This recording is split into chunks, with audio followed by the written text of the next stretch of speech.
Père céleste, nous te remercions pour ta présence vivante. Ouvre nos cœurs à ta parole, chasse toute peur et tout doute, et fais naître en nous une foi inébranlable qui saisit tes promesses. Que ton Esprit Saint nous révèle aujourd'hui la puissance de Jésus-Christ, afin que notre confiance en toi soit renouvelée et que notre vie soit transformée. Au nom de Jésus. Amen. L'Évangile nous révèle une vérité profonde sur la manière dont la foi agit face aux circonstances les plus désespérées. Dans l'Évangile selon Luc, au chapitre 8, nous découvrons l'histoire de Jaïru, un chef de synagogue, dont la fille unique, âgée d'environ 12 ans, était à l'agonie. Accablé par la souffrance, il vint se jeter aux pieds de Jésus, le suppliant de venir dans sa maison afin de sauver son enfant. Pendant que Jésus se rendait auprès de lui, une foule immense l'entourait. C'est alors qu'une femme souffrant d'une perte de sang depuis de nombreuses années s'approcha discrètement par derrière et toucha le bord de son vêtement. À l'instant même, elle fut guérie par la puissance de Dieu. Alors que Jésus parlait encore, un messager arriva de la maison de Jaïru avec une nouvelle bouleversante. « Ta fille est morte. N'importune plus le maître. » Humainement, tout semblait perdu. Les circonstances proclamaient que l'espoir était définitivement éteint. Mais Jésus répondit immédiatement à Jaïru par une parole qui demeure une source de force pour tous les croyants. « Ne crains pas, crois seulement, et elle sera sauvée. » Cette déclaration révèle un principe spirituel fondamental. La peur cherche toujours à étouffer la foi, tandis que la foi s'appuie sur la parole de Dieu plutôt que sur les apparences. Jésus ne demanda pas à Jaïru d'ignorer la réalité, mais de placer sa confiance dans une réalité supérieure, la puissance de Dieu. Lorsqu'il arrivait à la maison, celle-ci était remplie de personnes venues pleurer la jeune fille. À cette époque, il était courant d'engager des pleureurs professionnels pour manifester publiquement le deuil. Fait étonnant, une pratique semblable existe encore aujourd'hui dans certaines cultures et même dans certains pays. Ces personnes sont spécialement formées pour exprimer une douleur intense lors des funérailles, considérant que cette démonstration honore davantage le défunt. En entrant dans cette maison, Jésus trouva un environnement entièrement dominé par la tristesse, les lamentations et le désespoir. Tous proclamaient que la mort avait eu le dernier mot. Pourtant, Jésus déclara avec assurance, « Ne pleurez pas, elle n'est pas morte, mais elle dort. » À ces paroles, ceux qui pleuraient cessèrent aussitôt leurs lamentations et se mirent à se moquer de lui. Leur réaction révéla que leurs émotions n'étaient pas fondées sur la foi, mais sur ce que leurs yeux voyaient. Ils étaient incapables de croire que Dieu pouvait intervenir au-delà des limites humaines. Jésus prit alors une décision significative. Il fit sortir tous ceux qui entretenaient l'incrédulité. Il ne permit d'entrer dans la chambre que les parents de l'enfant et 3 de ses disciples. Dans cette atmosphère de foi, loin des voix du doute et du découragement, il s'approcha de la jeune fille et lui rendit la vie. Cette scène nous enseigne une vérité essentielle. La foi grandit dans un environnement où la parole de Dieu est honorée. Les voix de l'incrédulité cherchent toujours à imposer leurs conclusions. Mais Dieu appelle ses enfants à regarder au-delà des circonstances. Là où le monde voit une situation définitivement perdue, Jésus voit encore une occasion de manifester la gloire de Dieu. Aujourd'hui encore, beaucoup de situations semblent irréversibles. La maladie, la souffrance, les pertes ou les mauvaises nouvelles peuvent annoncer que tout est terminé. Pourtant, la voix de Jésus résonne toujours avec la même autorité. Ne crains pas, crois seulement. Lorsque la foi s'attache à cette parole, elle ouvre la porte à l'intervention surnaturelle de Dieu. Rien n'est impossible à celui qui est la résurrection et la vie. Là où les hommes déclarent la fin, Dieu peut encore écrire un nouveau commencement. Au moment où Jésus entendit la terrible nouvelle annonçant la mort de la fille de Jaïru, il ne se laissa pas influencer par les circonstances. Il répondit immédiatement, « Ne crains pas, crois seulement. » Bien souvent, lorsque nous méditons ce passage, nous insistons à juste titre sur la nécessité de croire, car tout ce que nous recevons de Dieu vient par la foi. Cependant, il est tout aussi essentiel de remarquer que Jésus commença par dire « Ne crains pas ». Avant même d'encourager la foi, il ordonna de rejeter la peur. Cette vérité est souvent négligée par de nombreux croyants. Beaucoup laissent leurs émotions prendre le contrôle de leur vie. Ils permettent à l'incrédulité de s'installer, entretiennent des pensées contraires aux promesses de Dieu et ne réalisent pas que leur toute première réaction face à une crise influence souvent la direction que prendra la situation. La manière dont nous réagissons dans les premiers instants d'une épreuve est souvent plus déterminante que tout ce que nous ferons par la suite. Cette réalité peut être illustrée par l'image d'un cheval. Tant qu'un cavalier garde le contrôle dès le début, il lui est relativement facile de le diriger. En revanche, si le cheval prend de la vitesse et échappe totalement à son autorité, il devient extrêmement difficile de le maîtriser de nouveau. Un cheval lancé à pleine puissance est presque impossible à arrêter. Il vaut donc bien mieux empêcher qu'il ne s'emballe plutôt que d'essayer de le reprendre une fois qu'il est hors de contrôle. Un jour, un garçon de 7 ans vint apprendre à monter à cheval. Il reçut simplement quelques instructions sur la manière de contrôler l'animal. L'Écriture enseigne que l'on met un mors dans la bouche du cheval afin de le diriger, Jacques 3 verset 3. Un cheval ne peut agir librement si sa tête est correctement maîtrisée. Il ne peut se coucher sans baisser la tête. Il ne peut se cabrer sans la relever. Il ne peut courir dans une direction tout en regardant dans une autre. Lorsqu'il commence à perdre le contrôle, il suffit souvent de tourner sa tête pour le faire ralentir puis s'arrêter. Grâce à ces quelques principes, cet enfant monta à cheval pendant plus d'une heure sans rencontrer la moindre difficulté. Peu après, un homme adulte voulut monter le même cheval. Plein de confiance en lui, il refusa les conseils qui lui étaient donnés. Quelques minutes plus tard seulement, il fut grièvement blessé et dut être transporté à l'hôpital. La différence n'était pas dans le cheval, mais dans la manière de le contrôler dès les premiers instants. Il en est exactement de même avec nos émotions. Lorsqu'une mauvaise nouvelle survient, l'une des décisions les plus importantes consiste à reprendre immédiatement le contrôle de nos pensées et de nos réactions. Ce message est peu populaire aujourd'hui. La psychologie moderne a tellement influencé notre manière de penser que beaucoup considèrent comme normal de s'effondrer devant une tragédie. Même parmi les chrétiens, certains pensent qu'il faut absolument exprimer toutes ces émotions sans retenue, comme si cela constituait une étape indispensable. Pourtant, ce n'est pas l'enseignement de Jésus. La veille même de sa crucifixion, alors qu'il connaissait parfaitement les souffrances qui l'attendaient, Jésus déclara à ses disciples « Que votre cœur ne se trouble point. Vous croyez en Dieu, croyez aussi en moi. » Jean 14, verset 1. Avant cela, il leur avait annoncé qu'il allait mourir et que tous l'abandonneraient. Il avait même averti Pierre. « En vérité, je te le dis, le coq ne chantera pas que tu ne m'aies renié 3 fois. » Jean 13, verset 38. Immédiatement après cette annonce bouleversante, Jésus ajouta « Que votre cœur ne se trouble point. » Ces paroles révèlent une vérité capitale. Nous avons une responsabilité dans la manière dont nous gérons nos émotions.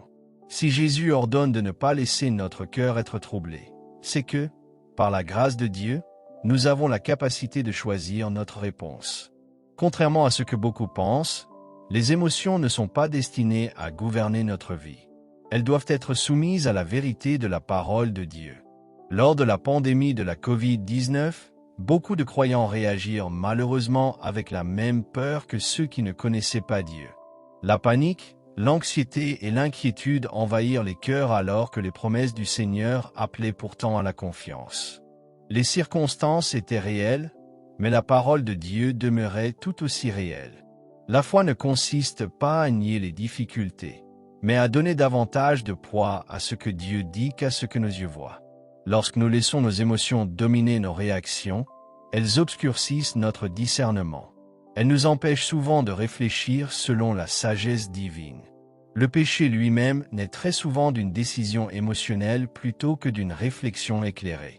Beaucoup de personnes prennent des décisions destructrices simplement parce qu'elles suivent leurs sentiments du moment sans considérer les conséquences que leurs choix auront sur leur propre vie, sur leur famille, sur leurs enfants et sur ceux qui les entourent. La parole de Dieu nous appelle à vivre autrement. Nos décisions doivent être dirigées par la vérité et non par nos émotions. Nos pensées doivent être renouvelées par la parole afin que notre cœur demeure stable au milieu des tempêtes. Le psaume 32 nous exhorte en disant « Ne soyez pas comme un cheval ou un mulet sans intelligence qu'il faut dompter avec un frein et un mors. » Psaume 32, verset 9. Dieu ne désire pas que nous soyons gouvernés par nos instincts, nos impulsions ou nos réactions naturelles. Il veut que nous apprenions à reconnaître sa voix et à lui obéir volontairement. Comme le rappelle également Ésaïe 30, verset 21, « Tes oreilles entendront derrière toi la voix qui dira « Voici le chemin, marchez-y ». Le Seigneur nous appelle à vivre conduits par son esprit et non par nos émotions. Lorsque nous apprenons à maîtriser immédiatement la peur, l'inquiétude et les pensées contraires à la foi, nous créons un environnement où la parole de Dieu peut produire pleinement son fruit.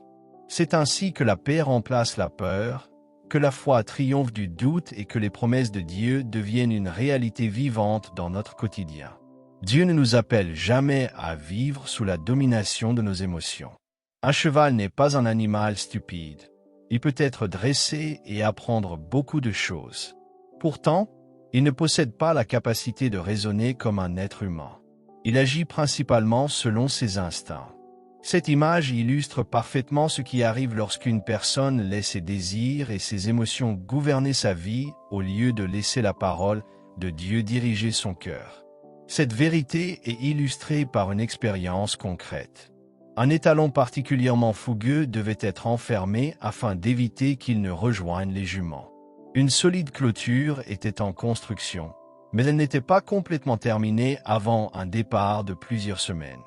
Au lieu d'enfermer l'étalon, les juments furent placés à l'intérieur de l'enclos. L'arrière restait seulement fermé par une simple clôture de fil barbelé. L'étalon aurait facilement pu contourner l'enclos et entrer par cette ouverture. Pourtant, il ne le fit jamais. Pendant des semaines, il marcha sans cesse devant les juments, creusant un véritable sentier dans le sol, incapable de réfléchir à une autre solution. Ses instincts dominaient entièrement son comportement. Il en va souvent de même pour l'être humain lorsqu'il laisse ses émotions prendre le dessus. Une personne qui cède à l'adultère, par exemple, ne réfléchit généralement pas aux conséquences de ses actes. Elle ne considère pas les souffrances qu'elle infligera à son conjoint, à ses enfants, à sa famille ou aux autres personnes concernées. Les émotions deviennent alors des maîtres impitoyables qui empêchent de voir la réalité avec sagesse. Les émotions peuvent être une bénédiction lorsqu'elles sont soumises à Dieu, mais elles peuvent aussi devenir l'une des plus grandes sources de destruction lorsqu'elles ne sont pas maîtrisées. Si, face à une tragédie, nous entretenons volontairement la peur, la tristesse ou le désespoir, il devient ensuite extrêmement difficile de retrouver la paix. Voilà pourquoi la première recommandation que Jésus adressa à ses disciples, dans ce long enseignement des chapitres 14 à 16 de l'Évangile selon Jean, fut « Que votre cœur ne se trouble point. Vous croyez en Dieu, croyez aussi en moi. » Jean 14, verset 1. Ces paroles furent prononcées quelques heures seulement avant sa crucifixion. Il s'agissait des dernières instructions qu'il donnait à ceux qui allaient poursuivre son œuvre. Elles étaient donc d'une importance capitale. Jésus savait parfaitement que ses disciples allaient assister à son arrestation, à son procès et à sa mort sur la croix. Pourtant, il ne leur demanda pas de céder au désespoir. Au contraire, il leur ordonna de garder leur cœur dans la paix. Plus loin, il leur déclara encore « Je vous ai dit ces choses afin qu'elles ne soient pas pour vous une occasion de chute. » Jean 16, verset 1. Malgré cet avertissement, lorsque les événements arrivèrent, tous furent scandalisés et s'enfuirent. Ils n'avaient pas saisi la force de cette exhortation à garder leur cœur. Aujourd'hui encore, beaucoup pensent qu'il est normal de vivre constamment dominé par la peur ou l'inquiétude lorsque les difficultés surgissent. Pourtant, la peur ouvre la porte à l'action de l'ennemi, tout comme la foi ouvre la porte à la puissance de Dieu. La foi reçoit les promesses divines, tandis que la peur nourrit le doute et l'incrédulité. Voilà pourquoi Jésus insiste, que votre cœur ne se trouble point. Ce n'est pas une simple suggestion, c'est un commandement fondé sur la grâce que Dieu accorde à ses enfants. Lorsque Jaïrus apprit la mort de sa fille, Jésus ne lui dit pas seulement « crois ». Il commença par déclarer « Ne crains pas, crois seulement ». Il est indispensable de croire, mais il est tout aussi indispensable de repousser les émotions qui détruisent la foi. Cette vérité fut éprouvée de manière particulièrement profonde lorsqu'une terrible nouvelle frappa une famille chrétienne.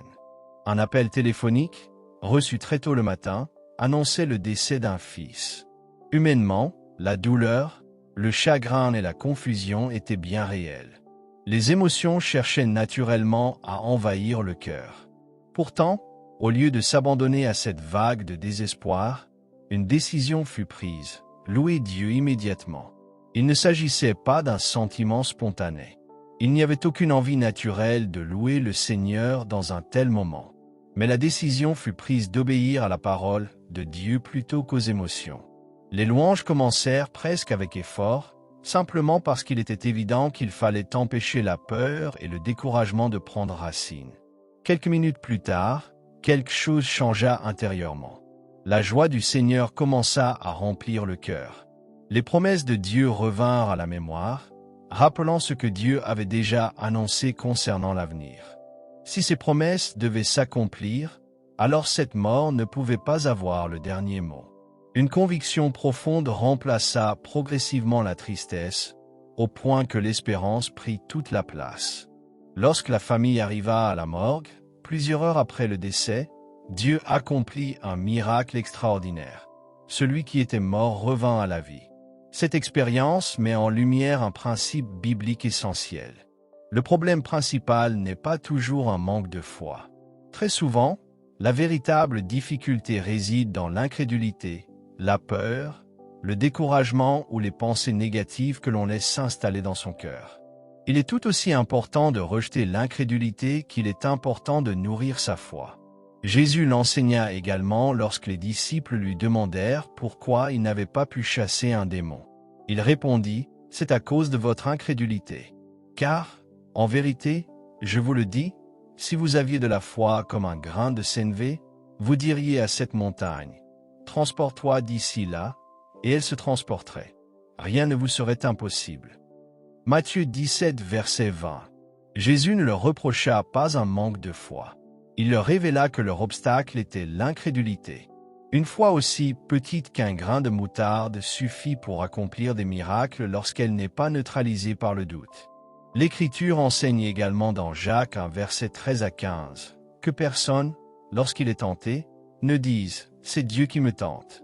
Car Dieu ne peut être tenté par le mal, et il ne tente lui-même personne. Mais chacun est tenté quand il est attiré et amorcé par sa propre convoitise. Puis la convoitise, lorsqu'elle a conçu, enfante le péché, et le péché, étant consommé, produit la mort. Dans ce passage, le terme traduit par « convoitise » désigne plus largement les désirs et les émotions profondes. Le péché ne commence pas au moment de l'acte visible. Il est conçu dans les pensées et les émotions auxquelles on choisit de donner accès. Beaucoup pensent que leurs émotions sont uniquement la conséquence des circonstances. Pourtant, la parole de Dieu montre que nous avons la responsabilité de choisir la direction de notre cœur. C'est pourquoi l'Écriture nous ordonne « Réjouissez-vous toujours dans le Seigneur ». Je le répète, réjouissez-vous. Philippiens 4, verset 4. Entrez dans ses portes avec des louanges, dans ses parvis avec des cantiques. Célébrez-le, bénissez son nom, car l'Éternel est bon. Psaume 100, versets 4 à 5. Et encore, je bénirai l'Éternel en tout temps. Sa louange sera continuellement dans ma bouche. Psaume 34, verset 2. Si Dieu nous commande de nous réjouir en tout temps, c'est qu'il nous donne également la capacité de le faire par son esprit. Refuser de nourrir les émotions destructrices, choisir la louange au milieu des difficultés et garder son cœur attaché aux promesses de Dieu empêche l'incrédulité de prendre racine. La colère, l'inquiétude, la peur et le découragement ne produisent jamais la justice de Dieu. C'est pourquoi il est indispensable de discipliner son cœur. La louange réduit la taille des problèmes et élève nos regards vers la grandeur de Dieu. Plus nous refusons d'alimenter l'incrédulité, plus la foi agit librement. Le Seigneur ne cherche pas des croyants possédant une foi gigantesque. Ils cherchent des hommes et des femmes qui refusent de laisser la peur, le doute et le découragement neutraliser la foi qu'il leur a déjà donnée. Lorsque le cœur demeure rempli de reconnaissance, de paix et de confiance, la foi agit avec puissance et les promesses de Dieu trouvent un terrain favorable pour produire leurs fruits. C'est ainsi que l'on apprend à vivre dans la victoire, non en étant gouverné par les circonstances, mais en étant conduit par la parole de Dieu et par la puissance du Saint-Esprit. Lorsque la parole de Dieu déclare que le Saint-Esprit intercède pour nous, cela ne signifie pas qu'il agit à notre place sans notre participation. Nous ne pouvons rien accomplir par nos propres forces, mais le Saint-Esprit n'agit pas non plus indépendamment de notre volonté. Nous faisons le premier pas dans la foi, puis il vient prendre part à notre action. Comme l'enseigne Romains 8, verset 26, le Saint-Esprit vient au secours de notre faiblesse. Le sens profond de ce passage est qu'il se saisit du fardeau avec nous. Il ne le porte pas à notre place sans nous, mais il le porte avec nous. C'est lui qui nous fortifie pour maîtriser nos émotions, dominer nos pensées et soumettre notre attitude à la volonté de Dieu. Nous avons donc besoin de la puissance du Saint-Esprit pour vivre cette victoire. Toutefois, cette puissance ne s'impose jamais à nous. Dieu attend une décision de notre part. L'Écriture déclare « Garde le bon dépôt par le Saint-Esprit qui habite en nous ». 2 Timothée 1, verset 14. Dieu garde ce que nous lui confions. S'il n'y a pas d'engagement de notre part, il n'y a rien à préserver. Nous devons donc choisir de dire « Seigneur, je te fais confiance. Je sais que ta volonté est que je sois guéri. Je sais que tu veux mon bien. Je sais que tu désires me voir prospérer. Même si mes émotions me disent le contraire, je refuse de leur céder. Je choisis de te louer et d'agir selon ta parole. » Lorsque nous faisons ce choix, le Saint-Esprit vient aussitôt nous fortifier. Alors, cette foi, même petite comme un grain de moutarde, devient libre d'agir, de recevoir les promesses de Dieu et de manifester sa puissance. Il ne s'agit pas de condamner ceux qui traversent des luttes. Chacun connaît des moments où les émotions semblent vouloir prendre le dessus. Mais la bonne nouvelle est que cela n'est pas une fatalité. Celui qui est né de nouveau n'est plus livré à ses seules forces naturelles. Il possède en lui la puissance surnaturelle de Dieu. Il peut choisir d'obéir à la parole plutôt qu'à ses sentiments. Il peut dire « Père, je décide de marcher selon ta vérité. Aide-moi à demeurer ferme. » Dès qu'il prend cette décision, le Saint-Esprit agit avec lui et fortifie sa foi. Beaucoup cherchent à développer davantage leur foi tout en laissant la peur, l'inquiétude et les pensées négatives gouverner leur cœur. Pourtant, Jésus a clairement déclaré « Ne crains pas, crois seulement. » Luc 8, verset 50. Il ne suffit pas d'essayer de penser positivement tout en laissant l'incrédulité grandir. Il faut repousser la peur et choisir la foi. Lorsque nous reconnaissons que nous avons laissé les mensonges de l'ennemi, le découragement et les émotions négatives occuper notre cœur, il est temps de nous en détourner. Nous confessons notre faiblesse devant Dieu, non dans la condamnation, mais dans la repentance. Car l'Écriture affirme que Dieu donne généreusement à ceux qui demandent, sans faire de reproches. Jacques 1, verset 5. Il ne rejette pas celui qui revient à lui. Nous pouvons alors prendre une décision nouvelle, choisir de nous réjouir dans le Seigneur, quelles que soient les circonstances. Jésus lui-même a déclaré « Vous aurez des tribulations dans le monde, mais prenez courage, j'ai vaincu le monde. » Jean 16, verset 33. Il ne nous demande pas d'attendre que les circonstances changent pour nous réjouir. Il nous appelle à marcher dans la joie dès maintenant, par la foi. Lorsque nous faisons ce choix, nous demandons au Saint-Esprit de nous fortifier afin que, quelles que soient nos émotions ou les rapports médicaux, nous continuions à louer Dieu.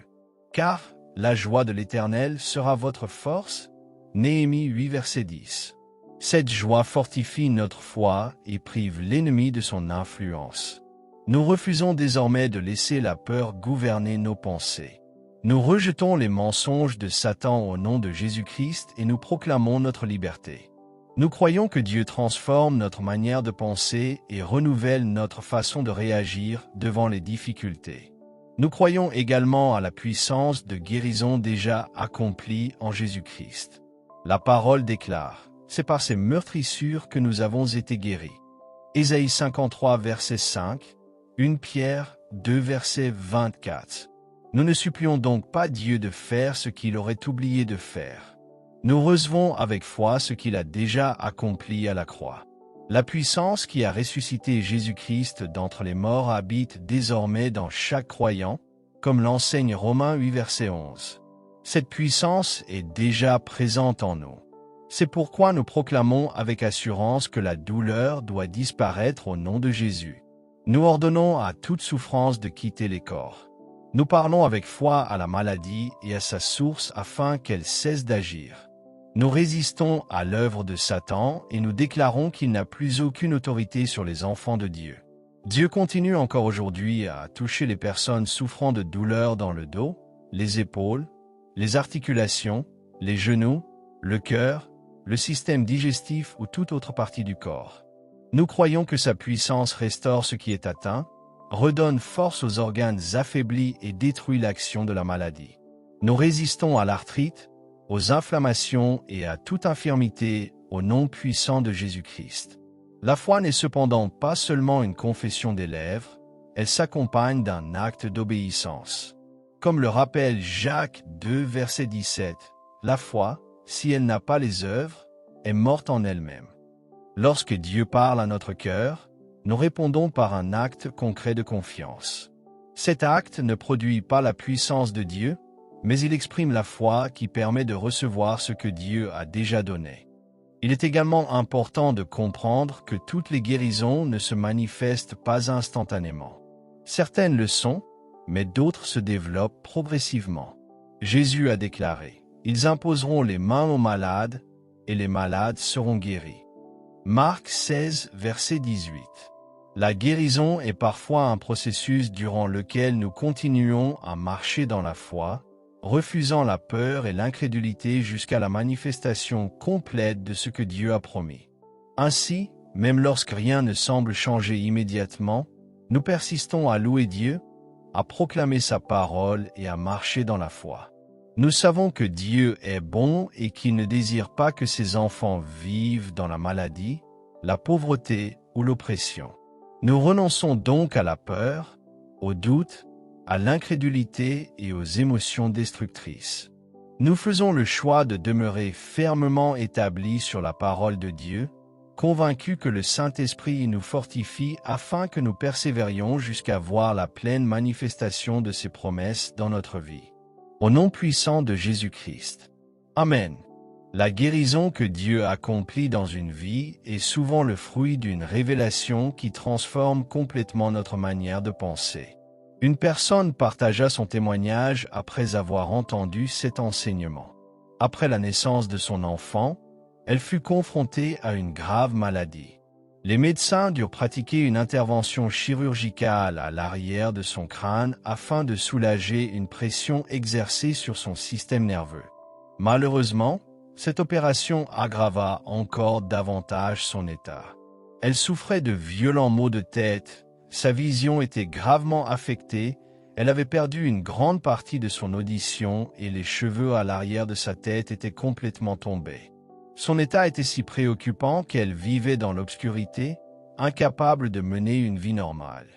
Un jour, alors qu'elle était enfermée dans cette souffrance, elle alluma la télévision et entendit cette déclaration. « Dieu désire votre guérison encore plus que vous ne désirez être guéri. » Au début, elle eut du mal à y croire. Depuis son enfance, elle avait reçu un enseignement religieux qui ne lui permettait pas de comprendre pleinement la volonté de Dieu concernant la guérison. Pourtant, au lieu de rejeter ce message, elle décida de continuer à écouter la parole de Dieu. Jour après jour, elle se plongea intensément dans les Écritures. Pendant plusieurs mois, elle consacra près de 16 heures par jour à méditer la parole de Dieu, laissant cette vérité pénétrer profondément son cœur. Peu à peu, son intelligence fut renouvelée. Le Saint-Esprit lui révéla qu'elle n'était pas destinée à vivre dans la maladie. La vérité remplaça progressivement les mensonges, la foi chassa l'incrédulité et elle commença à voir sa situation avec les yeux de Dieu. Un jour, elle prit simplement la décision de se lever. Elle commença à marcher, puis à courir, retrouvant progressivement une vie normale. Elle ne parla pas d'un effort humain, mais d'une marche de foi guidée par le Saint-Esprit. Elle entra littéralement dans la santé que Dieu avait déjà préparée pour elle. Ses cheveux repoussèrent, son corps retrouva toutes ses capacités et elle fut totalement rétablie. Cette guérison ne s'était pas manifestée immédiatement.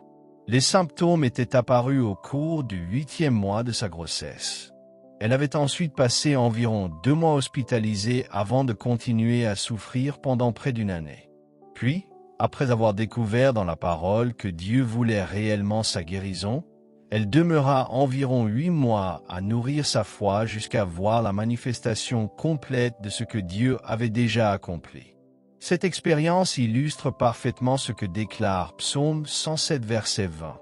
Il envoya sa parole et les guérit, il les fit échapper de la fosse. La guérison vient de la parole reçue avec foi.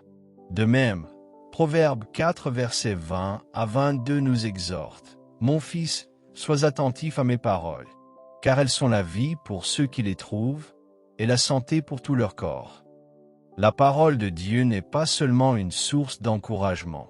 Elle est une puissance vivante qui produit la vie et la guérison dans tout notre être. Cette vérité apporte un immense encouragement à tous ceux qui attendent encore la pleine manifestation de leur guérison. Si celle-ci ne se manifeste pas immédiatement, cela ne signifie pas que Dieu ne l'a pas donnée. En Jésus-Christ, tout a déjà été accompli. La foi consiste alors à demeurer fermement attaché à cette vérité, à refuser la peur, le doute et l'incrédulité qui cherchent à étouffer la semence de la parole. Le royaume de Dieu fonctionne selon le principe de la semence. Lorsqu'un agriculteur plante une graine, il ne la déterre pas chaque jour pour vérifier si elle pousse. Il sait qu'un processus est en cours. Il continue simplement à l'arroser et à attendre avec confiance la récolte. Il en est de même avec la parole de Dieu. Lorsqu'elle est semée dans un cœur qui croit, elle produit inévitablement son fruit au temps convenable. C'est pourquoi il est essentiel de persévérer dans la méditation des Écritures, de nourrir sa foi chaque jour et de refuser toute pensée contraire aux promesses de Dieu. La peur ne doit plus gouverner notre cœur. L'incrédulité ne doit plus avoir de place dans nos pensées. Nous choisissons de demeurer établis sur ce que Dieu déclare plutôt que sur ce que nos circonstances semblent annoncer. La guérison n'est pas une faveur que Dieu accorde à quelques-uns, elle fait partie de l'œuvre parfaite de Jésus-Christ. C'est par ses meurtrissures que nous avons été guéris. Ésaïe 53, verset 5, 1 Pierre 2, verset 24. Cette promesse demeure vraie, que sa manifestation soit immédiate ou progressive. Ainsi, si vous attendez encore l'accomplissement complet de ce que Dieu vous a promis, ne vous découragez pas. Continuez à remplir votre cœur de la parole, laissez le Saint-Esprit renouveler votre intelligence, rejetez la peur et l'incrédulité, puis persévérez dans la foi. Comme une semence qui grandit silencieusement jusqu'au temps de la moisson, la parole de Dieu produira infailliblement son fruit. Le Seigneur est fidèle à ses promesses, et celui qui a commencé cette œuvre en vous l'amènera aussi à son parfait accomplissement.